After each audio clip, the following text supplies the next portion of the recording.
Parents, students, and players panicked Friday night after they heard those gunshots outside the Wellington football stadium during the fourth quarter. In fact, 2 people were wounded when shots were fired outside that stadium at Palm Beach Central High. Both are expected to survive, but the shooters still have not been caught. Now, with the focus on security inside classrooms, a lot of people wanted to know whether safety at after-school activities has been really more of an afterthought. Contact 5's Maris Badcock is working on some answers tonight. Maris? Well, I spoke to Palm Beach County Schools police chief today, and he tells me the new safety protocols at football games, like clear backpacks and no re-entry during those games, those were things he was already considering, and he had an answer for why they weren't implemented sooner.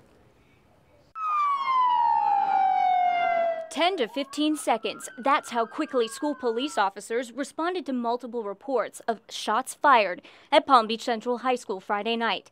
Proof to Chief Frank Kitzero new safety measures are working. First of all, you wanted to get a police officer in every school. We've done that. You want to get everybody working together on a continuity of operations. We've done that. We're sharing information. We're building infrastructure. We're doing all these things. And so there's a sequence that you kind of follow, because you can't do everything all at once. That's why Chief Kitzero told us he held off on implementing stadium safety protocols at the start of the school year. Anytime you get into a new job, like I am, you have a series of things that you planned on doing. That was on my list to do.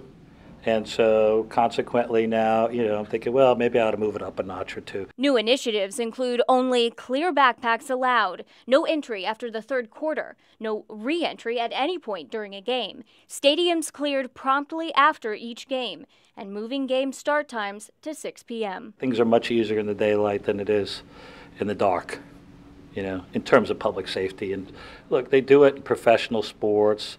It's not I'm not doing anything that's not done at big venues, around the country. So, we just got to catch up with the times a little bit on it.